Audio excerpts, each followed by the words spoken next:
नमस्कार दोस्तों, स्वागत है आप सभी का एक बार फिर से हमारे चैनल आध्यात्मिक ज्ञान पर। 6 फरवरी साल पहली एकादशी षटतिला एकादशी तिथि के दिन बस कर लीजिएगा एक मुट्ठी धनिया का। यह प्राचीन काल के समय का महा उपाय भगवान विष्णु जी और माता लक्ष्मी जी के आशीर्वाद से न केवल आपके जीवन में होगी धन की वर्षा, बल्कि आप बन जाओगे करोड़पति। खुशियों से भर जाएगा आपका घर, आपकी हर मनोकामना होगी पूरी वर्षों में मिलता है। ऐसा सुनहरा मौका दोस्तों आपकी जानकारी के लिए बता दें, 6 एकादशी का पावन पर्व पड़ने जा रहा है और क्योंकि ये साल की पहली एकादशी तिथि है, इस दिन आप जो भी उपाय करेंगे उस उपाय का लाभ आपको पूरे साल मिलता रहेगा। इस एकादशी तिथि पर कुल 51 तरीके के शुभ योग बनने जा रहे हैं, जिसमें महालक्ष्मी योग, धन योग, शिव योग, ब्रह्म योग, इंद्र योग, सतलज योग जैसे कुल 51 तरीके के शुभ योग बन रहे हैं। रविवार 6 फरवरी को नए साल की पहली एकादशी है। माघ महापक्ष की एकादशी की तिथि को षटतिला एकादशी का व्रत रखा जाता है। जैसा कि इस एकादशी के नाम से ही समझ आ रहा है कि ये व्रत बाधाओं को दूर करके सफल होने की कामना से किया जाता है। इस तिथि पर भगवान विष्णु और माता लक्ष्मी जी की खास पूजा की जाती है और दिन भर विष्णु जी का ध्यान करते हुए व्रत किया जाता है। हिंदू धर्म में भगवान विष्णु जगत पालक हैं और माता लक्ष्मी जी धन की देवी हैं और इनकी सब प्रिय तिथि षटतिला एकादशी है। कहा जाता है कि जो भी भक्त इस एकादशी तिथि का व्रत करते हैं उनके समस्त कष्ट हरि हरि लेते हैं। यदि आप भगवान नारायण की कृपा पाना चाहते हैं तो एकादशी का व्रत इसका एकमात्र आसान उपाय है। शास्त्रों में एकादशी के व्रत को सबसे बड़े व्रतों में से एक बताया गया है। इस व्रत में फलाहार रखते हुए जो लोग हरि नाम का जाप करते हुए रात्रि जागरण करते हैं उनको जीवन में कभी भी दुख नहीं भोगना पड़ता है और उनके जन्म जन्म के सभी कष्ट मिट जाते हैं। किंतु यदि आप 6 एकादशी तिथि के दिन व्रत नहीं रख सकते हैं, रात में जागरण नहीं कर सकते हैं, विधि विधान से पूजा पाठ नहीं कर सकते हैं, किंतु यदि आप चाहते हैं कि भगवान विष्णु जी और माता लक्ष्मी जी का आशीर्वाद आपको एक साथ प्राप्त हो जाए, जिसके बाद आपके जीवन का हर कष्ट जड़ से नष्ट हो जाए और आपके जीवन में एक चमत्कारी और सकारात्मक बदलाव आए, आपके घर की बरकत हो, आपके घर की उन्नति हो, तो बस आप इस दिन शास्त्र के अनुसार एक मुट्ठी धनिया का उपाय उस प्रकार से कर लीजिए जिसके बारे में आज के इस वीडियो में हम आपको एक एक करके बताने जा रहे हैं। और यकीन मानिए दोस्तों, इस उपाय को करने के बाद साक्षात आपको माता लक्ष्मी जी और भगवान विष्णु जी का वह वरदान और वह आशीर्वाद मिलेगा, जिसके बाद भगवान विष्णु जी के आशीर्वाद से आपका भाग्य प्रबल हो जाएगा और माता लक्ष्मी जी के आशीर्वाद से पूरे साल आपके जीवन में धन का आगमन ही रहेगा। आप जीवन में जो धन आएगा उसमें वृद्धि होगी। अब आप बार बार सोच रहे होंगे कि धनिया का उपाय करके आपको भगवान विष्णु जी और माता लक्ष्मी जी का आशीर्वाद कैसे मिल सकता है। तो आपने ये खुद देखा होगा कि आपके घर पर जब भी दिवाली या धनतेरस की पूजा होती है तब आपके घर वाले एक मुट्ठी धनिया खरीद कर लाते हैं और उसकी विधि विधान से पूजा पाठ करने के बाद उसको अपने घर की अलमारी में, तिजोरी में, रुपए पैसे जहां भी आपके रखे जाते हैं वहां पर रख देते हैं। देखिए, ऐसा करना जो होता है वह बहुत ही ज़्यादा शुभ होता है। ऐसा करने से एक घर में धन की बरकत होती है, क्योंकि दोस्तों जो धनिया होती है वह धन से संबंध रखती है।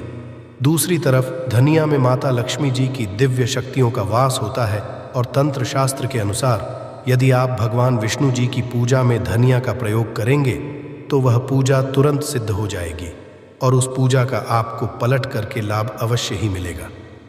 और यदि आप 6 फरवरी षटतिला एकादशी तिथि के दिन एक मुट्ठी धनिया का उपाय उस प्रकार से कर लिया जैसा आज के इस वीडियो में हम आपको बताने जा रहे हैं, तो दोस्तों साक्षात माता लक्ष्मी जी और भगवान विष्णु जी के आशीर्वाद से आपके जीवन में धन की वर्षा होगी। पूरे साल आपके जीवन में धन का आगमन बना रहेगा। आपके पास जो भी धन आएगा उसमें वृद्धि होगी। आपका बंद पड़ा व्यापार चल पड़ेगा और पूरे साल आपको किसी भी प्रकार की परेशानी, कष्ट और दिक्कतों का नहीं करना पड़ेगा। इसीलिए इस वीडियो को अंत तक बिना भगाए देखिएगा। और यदि आप चाहते हैं कि भगवान विष्णु जी और माता लक्ष्मी जी की कृपा सदैव आप पर और आपके परिवार पर बनी रहे। भगवान विष्णु जी की आशीर्वाद से आपके घर की बरकत हो, आपके घर की उन्नति हो और माता लक्ष्मी जी की कृपा से आपके घर पर धन की वृद्धि हो और आपके जीवन के समस्त प्रकार के आर्थिक कष्टों से आपको मुक्ति मिल जाए। तो दोस्तों, सच्ची श्रद्धा और पूरे विश्वास के साथ इस वीडियो को लाइक कर दीजिए और कमेंट बॉक्स में लिख दीजिए जय भगवान विष्णु जी की, जय माता लक्ष्मी जी की। और इस वीडियो को जितने लोगों तक पहुंचा सकते हैं उतने लोगों तक पहुंचा दीजिए ताकि लोगों का भला हो सके। क्योंकि दोस्तों, भगवत गीता में लिखा हुआ है कि यदि आप लोगों का भला करेंगे तो आपका भी भला होगा, देवी देवताओं का आपको आशीर्वाद मिलेगा।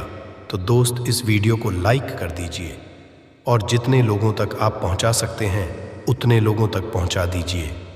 सबसे पहला जो हम आपको बताने जा रहे हैं वह शुक्र ग्रह का साथ पाने का महा उपाय। दोस्तों, एक बात को समझ लीजिए, जो शुक्र ग्रह होता है वह धन और संपदा का ग्रह होता है और जिस व्यक्ति का भी शुक्र ग्रह उसका साथ देता है वह व्यक्ति धन संबंधित जो भी निर्णय लेता है उस निर्णय से उसको फायदा पहुंचता है। और शुक्र का जो नियंत्रण होता है वह माता लक्ष्मी जी के हाथों में होता है। और यदि आप चाहते हैं पूरे साल आपका शुक्र आपका साथ दे तो बस आपको यह करना है कि 6 फरवरी के दिन सूर्यास्त के बाद आपको अच्छी तरीके से नहा लेना है। आपको एक लाल कपड़ा लेना है, उसमें एक मुट्ठी धनिया रखना है, एक चांदी का सिक्का रखना है जिसमें माता लक्ष्मी जी की कला चित्र बनी हो। यदि आपके पास चांदी का सिक्का नहीं है तो आप 1 रुपए के सिक्के का भी प्रयोग कर सकते हैं। अब आपको अपने घर पूजा घर पर जाना है। इन चीज़ों को अपने हाथ में पकड़ने के बाद माता लक्ष्मी के बीज मंत्र का जाप आपको 11 बार करना है, क्योंकि माता लक्ष्मी जी को 11 नंबर प्रिय है। बीज मंत्र है AUM महालक्ष्मी। हम फिर से रिपीट कर रहे दोस्तों, ओम महालक्ष्मी। अब इस कपड़े की पोटली बना लेनी है आपको और अपने उस कमरे में रख लेना है जिस कमरे में आप ज़्यादा समय बिताते हैं। केवल इतना उपाय आपको इस एकादशी तिथि के दिन करना है और यह पोटली अभिमंत्रित हो जाएगी जो आपका शुक्र ग्रह को इतना मजबूत कर देगी जिसकी वजह से आप धन संबंधित जो भी निर्णय लेंगे उस निर्णय से आप फायदा पहुंचेगा। आप खुद देखेंगे कि इस उपाय को करने के बाद आपके जीवन में धन में बढ़ोतरी होगी और माता लक्ष्मी जी की कृपा सदैव आप पर बनी रहेगी। दूसरा उपाय है भाग्य के साथ पाने का महा उपाय। दोस्तों, एक बात को समझ लीजिए, किसी भी व्यक्ति के जीवन के भाग्य राहु केतु का जो नियंत्रण होता है वह भगवान विष्णु के हाथों में होता है। और यदि आप चाहते हैं पूरे साल आपका भाग्य आपका साथ दे तो बस आपको ये करना है, इस एकादशी तिथि पर आपको सुबह के वक्त अच्छी तरीके से नहा लेना है और एक पीला कपड़ा लेना है। पीले कपड़े में आपको एक मुट्ठी धनिया रखना है। अब आपको अपने घर के पूजा घर पर जाना है जहाँ भी भगवान विष्णु जी की कला चित्रों को, अब यहाँ पर आपको इस पीले कपड़े की पोटली बना लेनी है और भगवान विष्णु जी के बीज मंत्र का जाप आपको 11 बार है। बीज मंत्र है ओम नमो भगवते वासुदेवाय नमः। हम रिपीट कर दे रहे हैं दोस्तों, ओम नमो भगवते वासुदेवाय नमः। ये जो पीली पोटली आपने अपने हाथ में पकड़ी थी ये अभिमंत्रित हो जाएगी। अब इस पीली पोटली को अपने कमरे में, जिस कमरे में आप ज़्यादा समय बिताते हैं उस कमरे में पूर्व दिशा में आपको रख देना है। केवल इतना उपाय यदि आपने इस एकादशी तिथि के दिन कर लिया, पूरे साल आपका भाग्य आपका साथ देगा। भगवान विष्णु जी के आशीर्वाद से आपके नवग्रह आपका साथ देना शुरू कर देंगे। आपका इस प्रकार से साथ देंगे जिसके बाद आप कोई भी निर्णय लेंगे उस निर्णय से केवल आपको फायदा पहुंचेगा। यह प्राचीन काल के समय का महा उपाय है जो षटतिला एकादशी तिथि के दिन किया जाए तो एक व्यक्ति के जीवन में एक चमत्कारी बदलाव जरूर आता है। दोस्तों, वीडियो में आगे बढ़ने से पहले आपसे निवेदन था, वीडियो लाइक करना मत भूलिएगा। अगला उपाय है धन प्राप्ति का महा उपाय। दोस्तों, आप चाहते हैं कि साल आपके पास धन का आगमन बना रहे, आपके पास जो धन आए उसमें वृद्धि हो, भगवान विष्णु जी और माता लक्ष्मी जी दोनों का आशीर्वाद आपको मिल जाए, तो बहुत छोटा सा उपाय आपको इस एकादशी तिथि के सूर्यास्त को करना है। देखिए, 6 फरवरी की शाम को आपको अच्छी तरीके से नहा लेना है। आपके घर का जो भी पूजा घर है वहाँ पर आपको जाना है। सबसे पहले भगवान विष्णु जी और माता लक्ष्मी जी कला चित्र के आपको एक घी का दीपक जला देना है। यहाँ पर आपको लाल कपड़ा बिछाना है जिसमें आपको कुछ चीज़ रखनी है, जैसे 3 लौंग, 4 कपूर और 1 मुट्ठी धनिया। हम फिर से रिपीट कर रहे हैं दोस्तों, 3 लौंग, 4 कपूर और 1 मुट्ठी धनिया। इस कपड़े की आपको पोटली बना लेनी है। इस पोटली को अपने हाथ में पकड़ना है और माता लक्ष्मी जी के बीज मंत्र का जाप 11 बार करना है।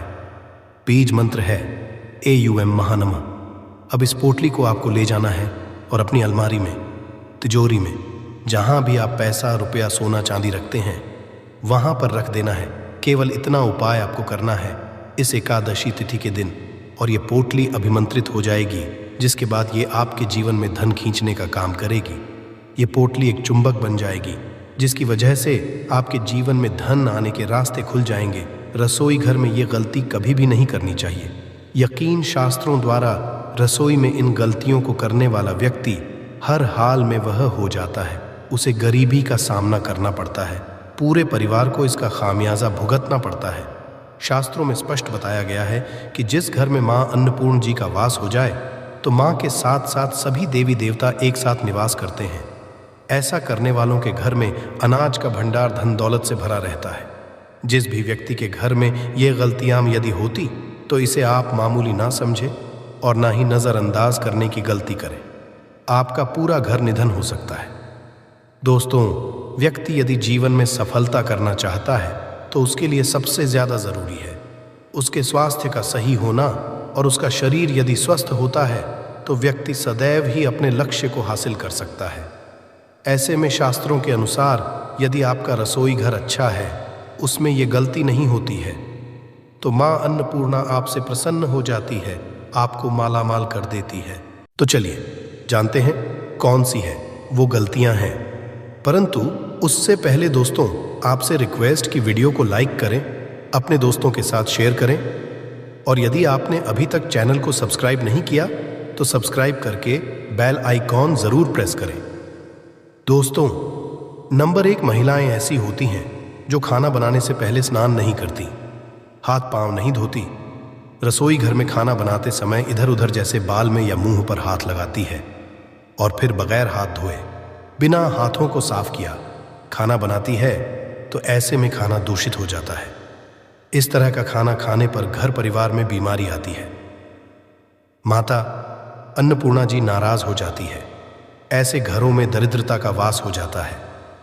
ऐसे घर में रहने वाले व्यक्ति कामयाबी हासिल नहीं कर पाते और राहु केतु का भी बुरा प्रभाव पड़ता है। इसीलिए गलती कभी भी नहीं करनी ही चाहिए। सदैव स्वच्छ हाथों से ही खाना बनाना चाहिए। ऐसा करना माता अन्नपूर्णा को अति प्रसन्न करती है।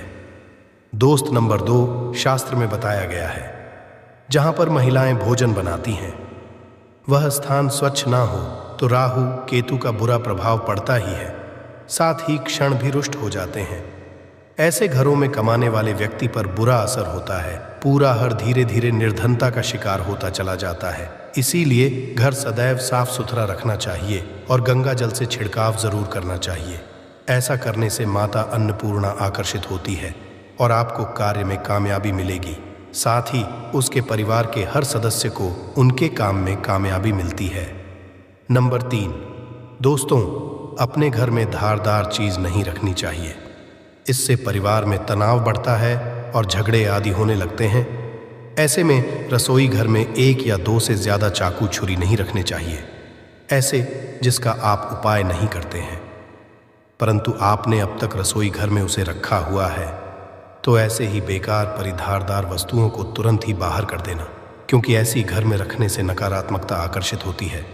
इससे काफी बुरा प्रभाव पड़ता है। नंबर 4, रसोई घर के सामने जूते, चप्पल, झाड़ू, पोछा कभी भी नहीं रखना चाहिए। इससे माता अन्नपूर्णा नाराज होती है और पूरे घर को गरीबी का सामना करना पड़ता है। इसे पाप भी समझा जाता है।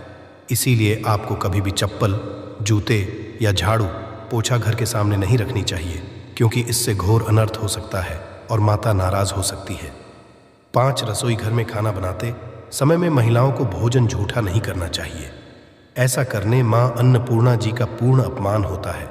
इससे घर में दरिद्रता का वास हो जाता है और माता लक्ष्मी भी घर से रूठ कर चली जाती है। बहुत सी महिलाएं खाना बनाते समय खाने में नमक या मसाले चेक करने के लिए भी खाने लगती हैं। ऐसा नहीं करना, शुभता का ख्याल रखें और खाना बनाते समय पूरे खाने को कभी भी झूठा ना करें, क्योंकि ऐसे में उनका अपमान समझा जाता है। घर की सुख भंग हो जाती है। इसीलिए यदि आप खाना बनाएं तो सबसे पहले आप खाने को थोड़ा कहीं पर चढ़ा दें, थोड़ा सा किसी को खिला दें, तब भी आप भोजन छक सकते हैं। नंबर 6, यदि बार बार आपके भोजन में बाल निकल आते हैं, इसे आप मामूली ना समझें। ऐसा समझा जाता है कि खाने में बार बार बाल आना राहु केतु का बुरा प्रभाव होता है। ऐसा घर सदैव निधन का निधन ही रहता है। खाने में कभी भी बाल नहीं आना चाहिए, क्योंकि यह मां अन्नपूर्णा का सबसे बड़ा अपमान समझा जाता है। ये घोर अनर्थ किया जाता है। ऐसे में शुद्धता भी भंग हो जाती है और परिवार को भयंकर बीमारियों का सामना करना पड़ सकता है। ये भूल कर भी ना करें। और खाना बनाते समय सदैव औरतों को अपने बाल बांधकर ही खाना बनाना चाहिए। दोस्त, वास्तुशास्त्र के अनुसार कुछ वस्तुएं ऐसी है जो रसोई घर में बिल्कुल भी नहीं रखनी चाहिए। इन्हें रखने से परेशानियों में वृद्धि भी होने लगती है। नंबर 1, शीशा घर को सुंदर रखने के लिए। कुछ लोग रसोई में शीशा लगा देते हैं, परंतु शास्त्र की माने तो रसोई घर में शीशे का उपाय नहीं करना चाहिए। ऐसा इसलिए कि क्योंकि रसोई में चूल्हा अग्निदेव का सूचक समझा जाता है। यदि शीशे में अग्नि का प्रतिबिंब दिख जाता है तो घर में अशुभ समझा जाता है। इसके कारण घर में कलह क्लेश बढ़ाने लगते हैं। इसी के साथ साथ घर की आर्थिक स्थिति भी बिगड़ने लगती है, तो ये गलती ना करें। नंबर 2, गूंथा हुआ आटा। कई बार महिलाएं किचन में रोटी बनाने को गूंथा हुआ आटा या बचा हुआ आटा फ्रिज में छोड़ देती है और सुबह उसी का उपाय रोटी बनाने के लिए करती है। वास्तु के अनुसार ये सही नहीं होता। रसोई घर में गूंथा हुआ आटा रखने से शनि और राहु का नकारात्मक प्रभाव पड़ने लगता है। इसी का से जीवन में अनेक तरह की समस्याएं होने लगती हैं। नंबर 3, टूटे। कई के बर्तन उपाय होते हैं। टूटे हुए बर्तन ना रखें। रसोई घर में कुछ बर्तन ज़्यादा उपाय होने के पश्चात टूट जाते हैं, परंतु कई बार कुछ हद तक टूटे हुए बर्तन का उपाय करते ही रहते हैं। वास्तु के मुताबिक ये नहीं समझा जाता। रसोई घर में कभी भी टूटे फूटे बर्तनों का उपाय नहीं करना चाहिए। इससे परिवार के सदस्यों के बीच मतभेद में वृद्धि होने लगती है। चलिए अब करते हैं कि बांसी रोटी खाना आपके लिए कैसा है। दोस्तों, खाना भी बांसी हो जाता है तो हम उसे फेंक देते हैं। शायद आपने कभी भी नहीं सोचा होगा कि बांसी खाना भी आपके लिए अच्छा हो सकता है। ऐसे में जाने बांसी रोटी आपके स्वास्थ्य और भाग्य पर क्या असर डालती है, जिसे जानकर आप चौंक जाएंगे। दोस्तों, आपको बता दें कि बांसी रोटी पाचन तंत्र के लिए चमत्कार से कम नहीं है। बांसी रोटी तन को दुरुस्त बनाती है। रोटी में फाइबर की प्रचुर मात्रा पाई जाती है। खाने में फाइबर की अधिक मात्रा पाचन में सहायता करती है। बांसी रोटी से पेट फूलने की समस्या, गैस की समस्या और कब्ज की समस्या से राहत मिल सकती है। इसीलिए दोस्तों, बांसी रोटी आपके लिए वरदान है। इसका उपयोग करें। वहीं यदि शास्त्रों की माने तो भोजन वैसे तो ताज़ा ही खाना चाहिए, परंतु जब तक भोजन खाने लायक है, खराब ना हुआ हो, तो उसे कभी फेंकना नहीं चाहिए, क्योंकि यह भोजन का अपमान है। ऐसे में जो व्यक्ति बांसी भोजन को फेंकता नहीं है और उसे ग्रहण करके सम्मान देता है, तो ऐसे मां अन्नपूर्णा सदैव प्रसन्न रहती है। परंतु इसमें एक बात का ध्यान देना बहुत ही आवश्यक है। बांसी रोटी को जब भी आप खाएं या छोटे बच्चों को दें, तो पहले आप उसे चेक जरूर कर लें। यदि बांसी रोटी में से रेशे निकल रही है तो आपके बच्चे की जान जा सकती है या आप बीमार भी पड़ सकते हैं। बांसी रोटी भले ही किसी चमत्कार से कम ना हो, परंतु लंबे समय तक बांसी रोटी घर में रखना घर के समान आती है। इसीलिए रेशे वाली रोटी कभी भी ना खाएं। अब दोस्तों, आपको पूज्य गुरुजी द्वारा बताया गया उपाय बताने जा रहे हैं। प्रभावशाली चमत्कारिक उपाय है जो कि आपकी किस्मत को चमका देंगे। आपको लाभ शुरू करते हैं। दोस्तों, परंपरा में गाय, गंगा और गायत्री का बहुत ज्यादा धार्मिक महत्व है। मान्यता है गौ माता के शरीर पर 33 कोटि देवी देवताओं का वास होता है। गौ माता की पूजा करने वाले जातक पर इन सभी देवताओं की कृपा बरसती है। गौ सेवा से न केवल इस जन्म के बल्कि पूर्व के भी दोष दूर हो जाते हैं। हर एक सुबह जब आपके घर में भोजन बनाना प्रारंभ हो तो सबसे पहले बनाई गई रोटी को आप गौ माता के नाम से निकाल दें और भोजन कर पूर्व गौ माता को इस रोटी को खिलाएं। यदि संभव हो तो काली गाय को खिलाएं। ये भी काली गाय ना मिले तो सफ़ेद गाय को भी आप खिला सकते हैं। आपको बता दें कि गाय को आप भी रोटी बनाएं, प्रतिदिन ही बनाएं। गाय को यदि आपने रोटी बनाई है तो कोशिश करें कि उस रोटी को आप तुरंत ही गाय को दे दें। यदि आप उस रोटी को रख देंगे और उस रोटी को अगले दिन देंगे तो वह रोटी बासी मानी जाएगी। गाय को कभी भी रोटी ना दें, इससे घर में नकारात्मक ऊर्जा वास करती है और जो भी काम आपके बनने वाले होंगे वह काम भी आपके बिल्कुल भी नहीं बनेंगे। इससे आपके घर में सदैव दर्द देवता का वास रहेगा और आप जिस काम उस काम में आपको सदैव असफलता ही हाथ लगेंगे। इसीलिए कोशिश करें गाय को रोज़ाना ताज़ी रोटी बनाकर खिलाएं और रोटी को बिल्कुल ना रखें। उसी रोटी गाय को ना दें और साथ ही साथ सड़ी गली चीज़ें गाय को नहीं खिलानी चाहिए। घर में कोई फल कोई सब्जी है सो जाए तो लोग क्या करते हैं, गाय को देते हैं। नहीं, ऐसा नहीं करना चाहिए। ऐसा करने से यदि आप गाय खिलाते हैं तो और आप बन जाते हैं। आप बिल्कुल सड़ी गली चीज़ें गाय को ना खिलाएं और साथ ही साथ अब आटे की 11 लोहियां बनाकर उनके ऊपर हल्दी लगाएं, इसके बाद को खिलाएं। हर एक लौह को खिलाते समय गाय के सींगों पर आप हाथ फेरें, पीठ पर हाथ फेरें, मस्तक पर हाथ फेर रहे हैं। माता गाय के अब चरणों का स्पर्श करें। दोस्तों, ऐसा करने से आपके समस्त काम बनने लगेंगे। जो दुहक का समय चल रहा है वे भी खत्म। आपके जीवन में खुशियां होंगी और एक बार आप 7 बार गाय की परिक्रमा भी कर लें तो आपके समस्त काम होंगे। और साथ ही साथ आप गाय को जब भी रोटी दे, रोटी पर या तो आप थोड़ी हल्दी लगा लें या थोड़ा गुड़ रख लें। यदि गुड़ ना हो तो आप थोड़ा घी रख सकते हैं। दोस्तों, गाय को कभी भी सूखी रोटी ना खिलाएं। सूखी का मतलब गाय को रोटी खिलाए, उस पर कुछ ना कुछ रख कर खिलाए। हल्दी रख ले, गुड़ रख ले, मिश्री घी या जो ले, मतलब खाली नहीं है। इतना करने मात्र से आपके जीवन के सभी दुहक दर्द समाप्त हो जाएंगे। चीज़ों का दान करने से बहुत सारे ग्रहों को कंट्रोल किया जा सकता है। जनरल में रोज़मर्रा की ज़िंदगी में जैसे हम कहते हैं गाय को रोटी देना, इससे किसी को भी पितृदोष से मुक्ति चाहिए तो गाय को रोटी दीजिए। काम में बार बार बाधाएं आती हैं और संतान सुख में कठिनाई आती है, धन संबंधी परेशानियां होती हैं। इसमें बहुत दूर यदि नाराज हो तो इस तरह की चीज़ें आपके जीवन में होती हैं और पितृ को करने के लिए ही कहा जाता है कि अमावस्या के दिन या तो चावल की खीर में रोटी डाल करके घर की छत पर कौवों को खिलाइए, किसी भी गरीब आदि को भोजन कराए। इससे आपके जीवन के बहुत सारे पितृदोष तो दूर होते ही है, बाकी भी बाधाएं दूर होती हैं। विष्णु पुराण के 3रे अंश में बताया गया है 12वें अध्याय में कि कोई भूखा व्यक्ति द्वार पर यदि आ जाए तो उसे भरपेट जरूर खिलानी चाहिए। इससे नारायण प्रसन्न होते हैं, अन्न धन की कमी नहीं होती है, मनुष्य को परलोक का सुख मिलता है। दोस्तों, रोटी से भूख नहीं मिटाती, हमारे सोए हुए भाग्य को भी जगाती है। किंतु बहुत से लोग रोटी के यूज़ करने के गुणों को नहीं जानते, इसलिए इसका लाभ नहीं उठा पाते हैं। तो चलिए आज मैं आपको बताऊंगी कि रोटी से आप कैसे अपनी किस्मत चमका सकते हो, वो भी खास बासी।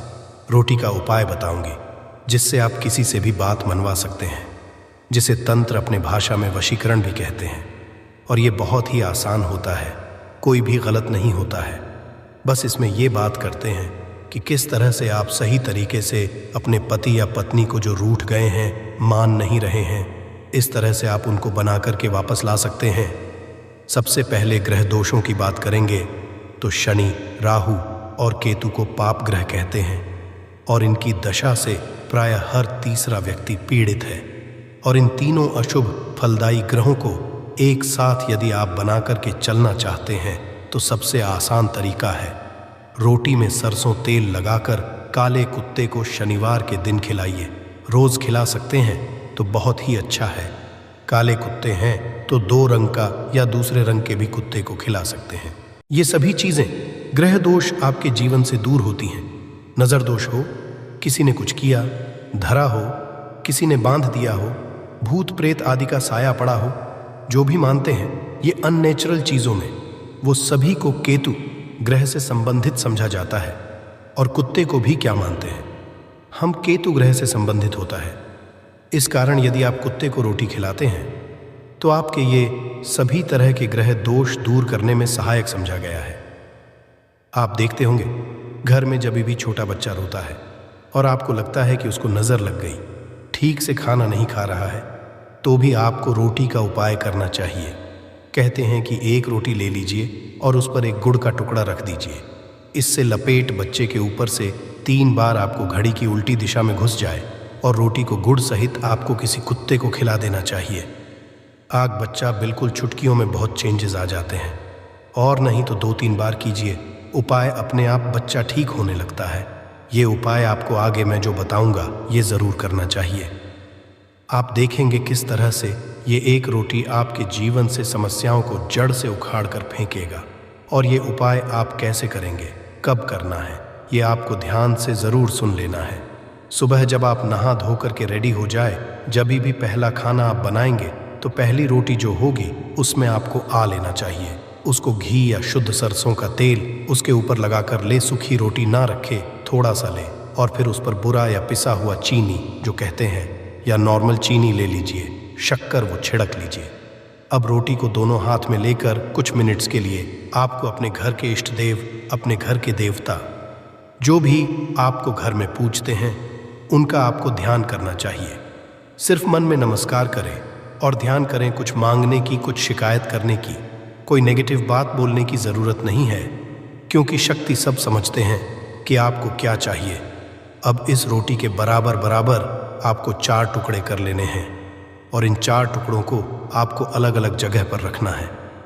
अब पहला टुकड़ा रोटी का कहाँ रखेंगे? पहला टुकड़ा इस एक टुकड़े के छोटे छोटे 2 टुकड़े कर लीजिए और अपने छत पर या फ्लैट में रहते हैं तो अपनी बैल्कनी आदि में रख दीजिए। पक्षियों को खाने के लिए रख दीजिए।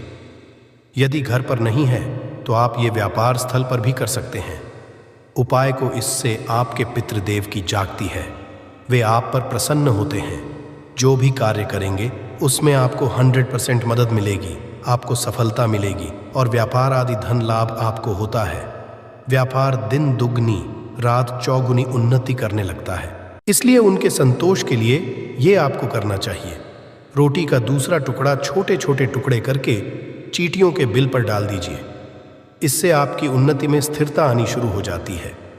आपको खुशी देख करके, मतलब जो लोग भी कोई खुशी देखकर खुश नहीं हैं, आपसे ईर्ष्या करते हैं या जलते हैं और सदा कुदुष्ट रहते हैं, आपकी खुशहाली और शांति पर उनके सभी हथियार फेल हो जाएंगे। इस चीज को आप करके देखिए और इस तरह से आपका कारोबार और धन भी सुरक्षित रहेगा। और किसी भी तरह यदि ईविल आई पड़ी है आपके घर पर या खतरनाक आपके नज़र दोष लगा है, वो सभी इससे दूर हो जाते हैं। रोटी का तीसरा टुकड़ा, ये टुकड़ा आपको किसी आवारा कुत्ते को खिलाना है जो गली में घूम रहा है। कोई लोग पूछते हैं कि कुत्ते को खिला दूं, तो घर के कुत्तास को नहीं खिलाना है। ध्यान रहे, किसी रोड पे घूम रहे हैं ऐसी जो भी आवारा कुत्ते होते हैं उनको ही आपको खिलाना है, पालतू कुत्तों को नहीं खिलाना है। काला कुत्ता हो तो बहुत अच्छी बात, किंतु कुत्ते का रंग को लेकर ये नहीं कि काला नहीं मिला तो आप खिलाएंगे नहीं। आप खिला दीजिए, इससे भी आपके खत्म होते हैं।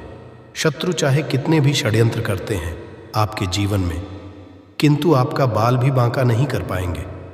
रोटी का चौथा टुकड़ा यानी कि आखिरी टुकड़ा, इसे आपको चौराहे पर रख देना है। ये महामाई का भोग कहलाता है और इस क्रिया को करने से महामाई आपकी सभी ओर से रक्षा करती है। चाहे किसी ने भी आपके ऊपर शक्तिशाली तांत्रिक क्रिया आदि भी किया है, किसी भी तरह की नेगेटिव एनर्जी आपके ऊपर डाली है, तो माता रानी की से आपके बिना कुछ किए वो अपने आप निष्फल हो जाता है। इस तरह से एक रोटी के 4 टुकड़े करके रोज़ कर सके तो रोज़ नहीं तो कम से कम शनिवार के दिन आपसे 4 शनिवार ऐसा कीजिए। आप देखिए आपके जीवन से कैसे सारी कठिनाइयाँ अपने आप दूर हो जाती है। अब हम बात करें, औरतों की कई स्त्रियों को शिकायत रहती है कि उनके पति उनके साथ अच्छा व्यवहार नहीं करते। आए दिन पति पत्नी के बीच झगड़ा और मनमुटाव चलता रहता है। ऐसे में तो काम पे निकल जाते हैं, किंतु एक घरेलू स्त्री होती है, उसके लिए बहुत दिक्कत होती है। घर में इतना काम करने के पश्चात भी, या कोई वर्किंग भी विमेन होती है, तो यदि पति उनका साथ नहीं देता तो ये उनके पश्चात उनका दिल तोड़ देती है। और यदि आपको भी लगता है कि घर वालों के ज्यादा कहने में है, पतिदेव या भटक गए हैं, तो आपको बासी रोटी का एक बता देंगे। तो ये थी आज की विशेष जानकारी। उम्मीद है ये जानकारी आपके काम आएगी। अगर वीडियो अच्छा लगा हो तो एक लाइक अवश्य कर दीजिए और रोजाना नई नई जानकारी प्राप्त करने के लिए हमारे इस चैनल को अभी सब्सक्राइब करें। धन्यवाद।